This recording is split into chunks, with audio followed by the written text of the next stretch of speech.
Prototype version. In 1931, while Dr. Abraham Erskine was still in Germany and working to perfect the serum, the main ingredients used to create it were leaked to Hydra by Wilfred Malek. By 1940, after the outbreak of World War II, a prototype version of the serum was tested on Johann Schmidt in the hopes of making him stronger and faster. However, the formula was highly unstable. After injecting himself with the serum, Schmidt gained enhanced physical abilities. But since the formula lacked the necessary radioactive exposure, it caused severe facial deformation, turning him into Red Skull in the process. Perfected serum. The perfected Super-Soldier Serum was developed by Dr. Abraham Erskine. He began working on the formula in the 1930s while he was still in Germany, but later escaped to the United States, where he joined the Strategic Scientific Reserve. There, he perfected the serum and started Project Rebirth, a program designed to transform Allied soldiers into enhanced super soldiers. In June 1943, with the help of Stark Industries' injection tube and Vita radiation technology, he decided to use the serum on his first and only subject, Steve Rogers. The injection process was extremely painful, causing Rogers to scream out in pain and agony. However, by the end of the experiment, the serum transformed his body to peak human condition, significantly increasing his height, muscle mass, and enhancing his strength, speed, and endurance to superhuman levels. It also cured all his pre-existing medical conditions. Unfortunately, Erskine was killed by Heinz Kruger, taking the serum formula to the grave with him.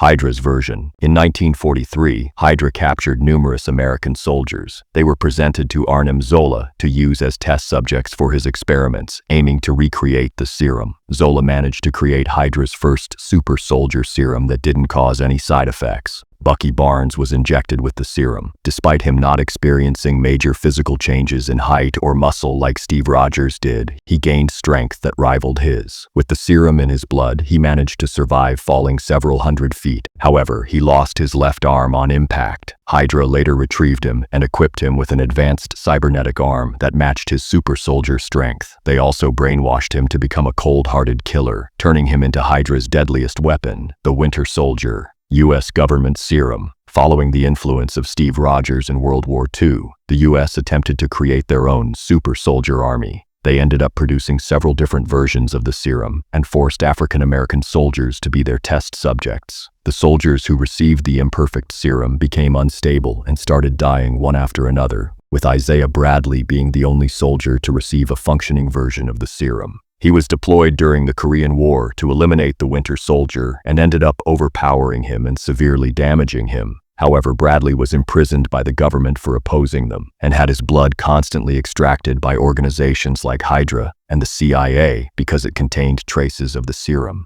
Howard Stark's serum. By December 1991, Howard Stark managed to recreate the Super-Soldier Serum using a sample of Steve Rogers' blood. Once Hydra found out, they sent the Winter Soldier to assassinate Stark and his wife Maria and steal the serum. Hydra used it on their most elite death squad, turning them into Winter Soldiers. This version didn't require Vita radiation to be injected and gave its users even more strength than Hydra's previous formula. One of them, Joseph, was even shown overpowering the original Winter Soldier in a sparring match. But the serum came with serious mental side effects. Those injected with it became extremely aggressive and harder to control over time. Eventually, they turned on Hydra, forcing the organization to put them in cryostasis to prevent further damage. Project Gamma Pulse. In 2005, General Thaddeus Ross was tasked with recreating the Super-Soldier Serum to develop a new generation of super soldiers for the United States military. He recruited Dr. Bruce Banner to lead the project, a highly respected scientist for his work in biochemistry, nuclear physics, and gamma radiation. Instead of using the original Vita radiation, Banner decided to experiment with gamma radiation. He injected himself with the serum.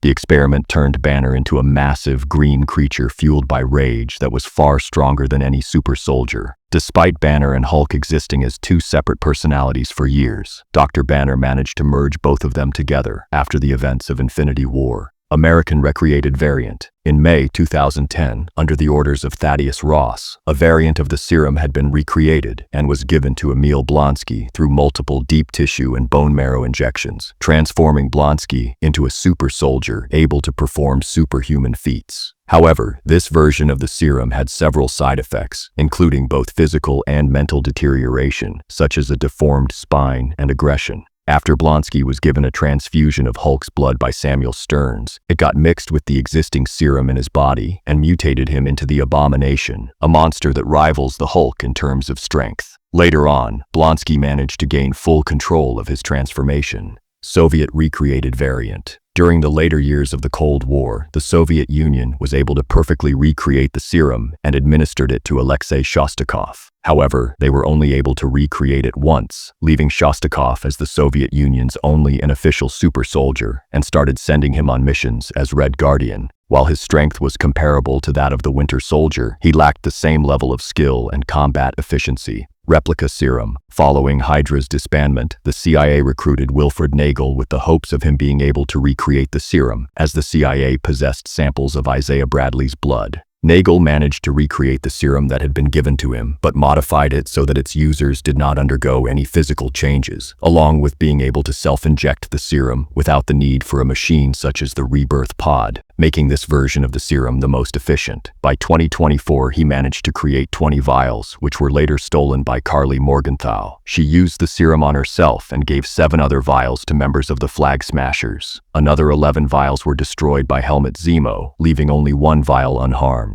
That was found by John Walker, who later injected himself with it, becoming a super soldier. Golden Sentry Serum. The Golden Sentry Serum was part of Project Sentry, a program created to build the ultimate superhero. But the serum was so unstable that everyone who took it died, except for one person, Bob Reynolds. The serum gave him godlike powers. His strength, speed, and durability were way beyond anything seen with previous serums. He was even able to easily overpower the Thunderbolts, a team that had 3 super soldiers on it. He also had a powerful healing factor, strong enough that he recovered in a matter of minutes after being killed by the kill switch. However, all that power came with an evil alter ego inside him called the Void, a living shadow that could cover entire cities in darkness, sending everyone that comes in contact with it into a dark dimension where they're forced to relive their worst memories.